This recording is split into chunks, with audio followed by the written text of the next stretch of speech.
What's up everyone? Back with another vinyl update video. I'm just going to keep the ball rolling. I'm not going to really stop as long as I've got the free time to do these. So yeah, going to get straight into it with what we're listening to in the background. And that is, oh dear, you can't see that at all, hang on. So what we're playing in the background is Sargeist, Finnish black metal band, with their full-length album Let the Devil In.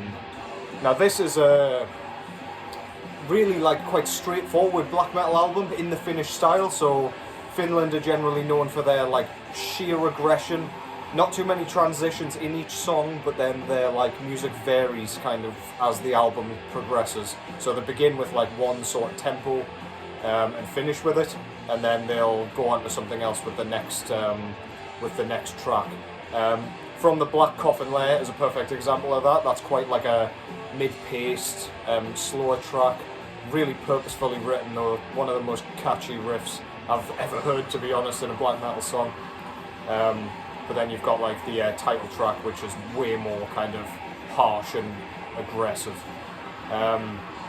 Yeah, so if you're not familiar with this is arguably, I would argue, one of the best albums of the 2010s, and one of the best black metal albums ever, if you ask me.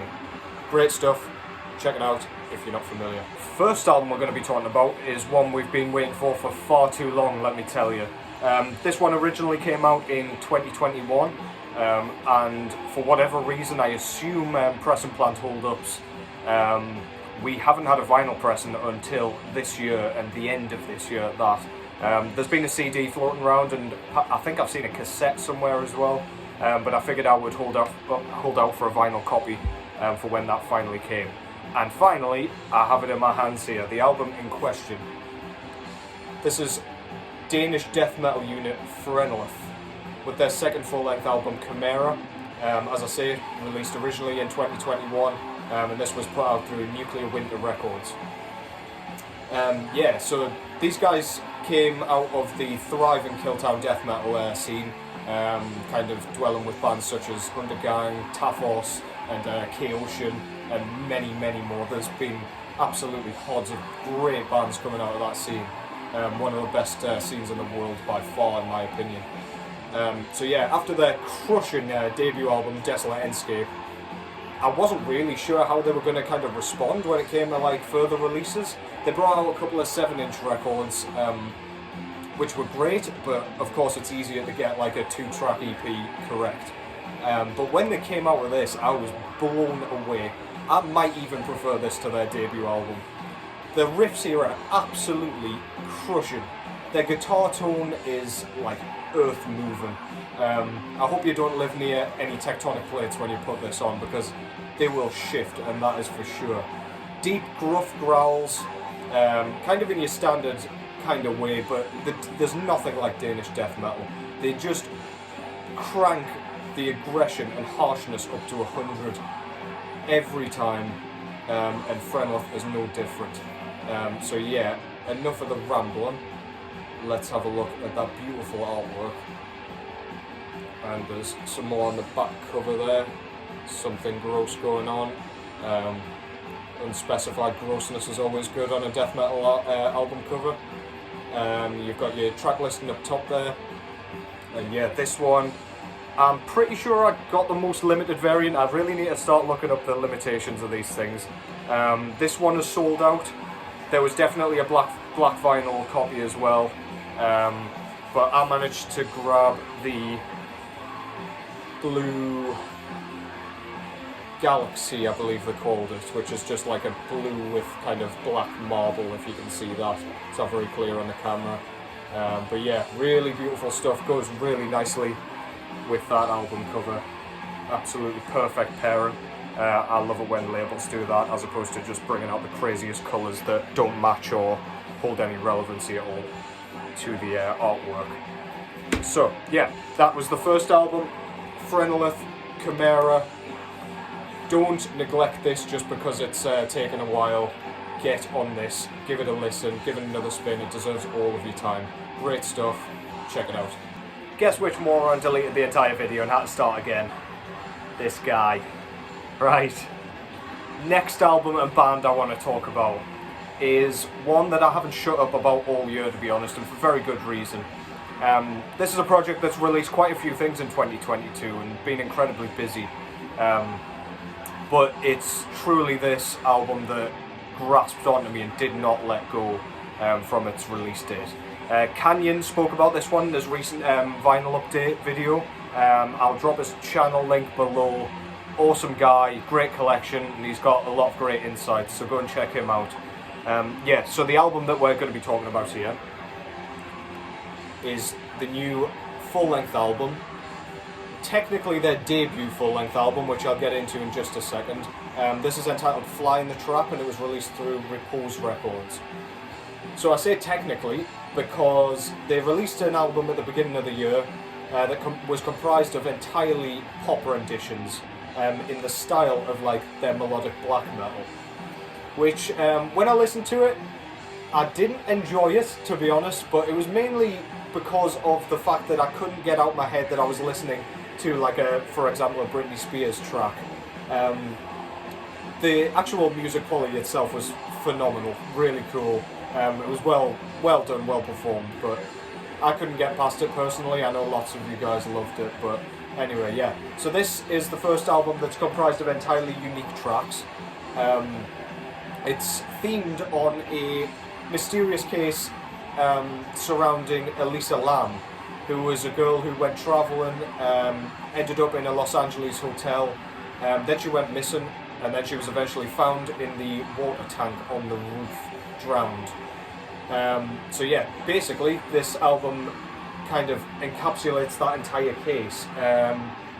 It's written from the standpoint of like several different like eyewitnesses and people who were associated with the case itself, including Elisa herself. There's like some blog excerpts from a like Tumblr page or whatever it was. Yeah, which is really quite eerie and creepy. This album like captures the weird atmosphere and just like the feeling of unease perfectly. Yeah, but the music itself, it's hyper-melodic black metal, or at least it's described as such on the hype sticker if you get the vinyl or the CD, or I assume the cassette version as well, which pretty much perfectly sums it up actually. It's so melodic in fact that even the like monotonous like high shrieked vocals, they don't have any sort of like melody to them, but when they're like layered with the melodic lead riffs, they almost appear sung. I think it's just the way in which the sort of riffs ascend and descend and just like continuously do that on a loop. But yeah, it works perfectly for like the chorus hooks and things. It makes it almost singable. It's pretty nuts. But yeah, this follows like a basic 2 verse 2 chorus structure, which is completely conventional for like a pop or rock album, but for a black metal album it feels really unique, so it's a really interesting take on the genre in my eyes. But yeah, anyway, front cover, that depicts like there was some footage showing Elisa like acting really weirdly. She was pressing all the buttons on the lift and making like weird hand movements and things, as though she was like scared of somebody or somebody was following her. But yeah, this is basically a digitized version of that lift, which is really quite eerie. Really like it, really minimalist and really cool. Back cover, I assume that depicts the water tank in which she was found drowned, so that's creepy. Track listing over in the corner there, pretty minimalist. I got the black version because I was far too slow to grab what I think was a clear with red splatter variant, but yeah, very nice, very minimalist, nothing too much to show there. But yeah, check this out if you haven't already. By far the most infectious album of the year for me. Absolutely brilliant stuff, incredibly novel. Check it out if you haven't already. Spider God, Fly in the Trap. Let's keep on keeping on. The next album that I'm going to talk to you guys about is an EP from this year. from a band that I don't see mentioned very often, to be honest, unfortunately. It's really quite unusual considering the style that this uptakes. But anyway, the band in question is Pilgrim, with their 2022 EP, Molten Hands Reach West. Yeah, this is like an amalgamation of heavy metal and black metal, but it's done in a way that doesn't kind of come across as cheesy or like overly experimental. Instead, they kind of utilise the raw black metal sound as the bass sound, and then the lead riffs kind of add a bit of sharpness and a bit of a distraction, I should probably say, from the like abrasiveness of the raw black metal riffs and the static of the whole thing. So yeah, the lead guitars kind of give off a folkish vibe. It almost takes me to the Great Depression in the US for some reason. I don't know why I get that vibe, but it really does give off that vibe to me. They kind of, as I say, they're distracting, but they also add like a replay factor to this album that's unlike many of the things that I've listened to in a while. I don't think this thing will get boring because it's so like sharp and punchy and quick, and it's quite short, so there's no real excuse not to check it out. Unlike on their debut album, this has no space for the ambient stuff, so all that's kind of gone here, and you're just left with the killer stuff with absolutely zero filler, or at least nothing that could be considered as filler. So yeah, that's the front cover. It depicts a soldier with a rifle and a bayonet, which is pretty cool. I really like the contrast between the gold here and the white and cream cover. We've got some tree roots, or what look like tree roots, on the back with a bit of water and your track list in there. And like everything that Death Prayer Records does, this comes on a black vinyl. Very nice. Most of their stuff does, but it goes perfectly with the kind of nature of this album. I wouldn't really want this on a crazy coloured vinyl anyway. So yeah, check this out. It's not spoken about enough, so give it some love. Pilgrim, Molten Hands Reach West. Incredible stuff. So we've got our 2 black metal records under our belts, and we've got our first death metal one out of the way. So let's talk about one more death metal record before I get lost again, because you'll be sick of the sight of me by now, I'm sure. I'm sick of the sound of my own voice, to be honest. But yeah, so this is another 2022 release, this time by Morbific, entitled Squirm Beyond the Mortal Realm. This is their second full-length album, released through Masako and Ojo Records. Yeah. This one kind of divided death metal fans a little bit, and when you listen to it, you can really see why.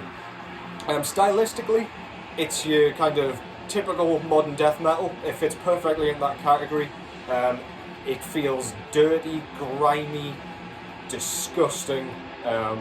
You feel like you need a wash afterwards, but it's got such a like dense fuzz over the top of it. I can't tell if it's the production or the like heavily distorted guitars, but it almost like causes like a static to like linger over the top of the music. It makes a lot of the instrumentation quite difficult to decipher. So like after putting on something fairly cleanly produced and then putting this one on straight afterwards, you can be thinking like, is there something wrong with my turntable or record player? But no, it seems like a purposeful stylistic choice, so fair enough. Yeah, if you like your modern death metal and don't mind a bit of like static, bit of sort of dirt, it feels disgusting. It feels like mossy and I don't know how to describe it. There's like almost green fumes coming out the top of this jacket here. Yeah, really cool stuff though. These guys are from Finland, if I didn't mention before. Yeah, another great addition to the Masako and Ojo family, I would say. Their first one was great, this one's fantastic, and I'm really curious to see what they do with their next one, based on the really bizarre kind of choice for the style here. But yeah, check it out if you haven't already. The artwork is stunning. yet another thing that makes you want to hold your nose and get your gas mask out and whatever else. Really desolate like landscape on the front there. You don't want to be getting stuck there by the looks of it. Yeah, gruesome stuff. In the back we've got the track listing and 3 pictures of the guys in the band. This is just a 3-piece, which, considering the amount of noise they make, that's pretty spectacular, to be honest.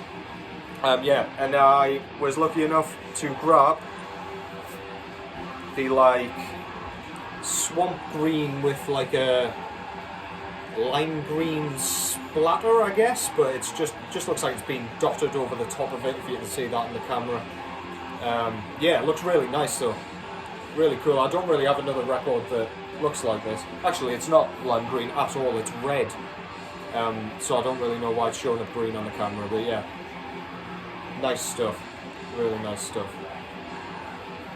So yeah, if you haven't checked these guys out, do yourself a favour. This one will be spoken about a lot towards the end of this year. You'll see it on a lot of year-end lists, but you'll also see a lot of complaining about this one because of the aforementioned kind of stylistic choice. So yeah, check that out. Morbific, Squirm, Beyond the Mortal Realm. Check it out. There you have it, folks. That was 4 more records, most of which were from 2022. All of those absolutely blew me away this year. I've not really removed any of them from my turntable since hearing them the first time. They've just been stuck on repeat, and again, as I've mentioned, 2022 is really something when it came to the music quality, so that just tells you how good these records really are. I'll pop the names of all the bands and the albums in the description box below, because I'm aware my accent perhaps isn't the most kind of legible, and I talk quite quickly, so apologies for that. But yeah, you can find everything below. I'll link Canyon's channel below as well, so go and check him out too. He's really awesome. Give him a watch. But yeah, until the next time, take care, and I'll catch you at the next one.